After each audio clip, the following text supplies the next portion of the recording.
नमस्कार, आपके साथ मैं हूं दीपिका। मेकर्स की क्लास लगाई है किशोर मर्चेंट ने, स्पेशली अविनाश और ईशा को लेकर।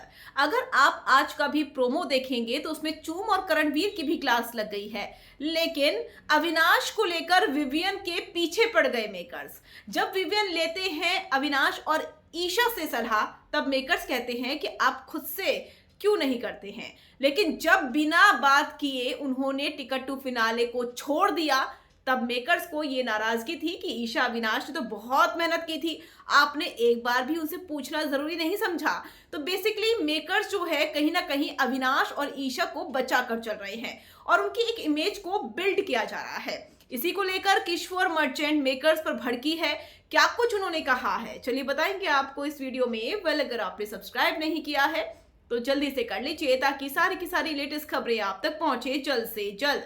किशोर मर्चेंट ने ट्वीट किया है और लिखा है कि अविनाश को लगता है कि ये बिग बॉस का बड़ा भाई है। अविनाश बिग बॉस के बड़े भाई है।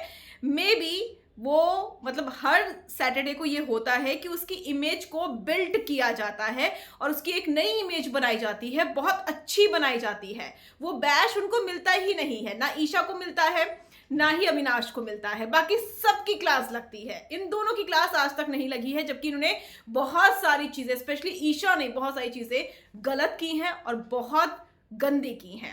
अब यहाँ पर वो क्या लिखती हैं, ये अविनाश और ईशा इतनी अकड़ में बात करते हैं सबसे, और घर में हर किसी से अकड़ के बात करते हैं, बिकॉज बिग बॉस तो इनकी पॉकेट में है, इसीलिए तो अकड़ के बात करते हैं।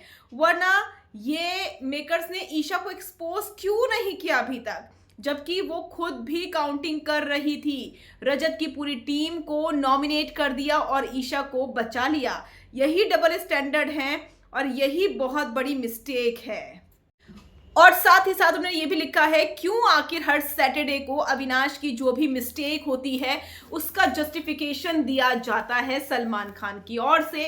ये बात सही है कि अविनाश कुछ भी बोले उसको घर वाले गलत समझ लें, लेकिन वीकेंड के बार में उसको जस्टिफाई किया जाता है कि नहीं, आपने गलत समझ लिया है, अविनाश तो बिल्कुल ठीक कर रहा था। तो यही है मेकर्स के डबल स्टैंडर्ड, जिसको एक्सपोज किया है किशोर मर्चेंट ने।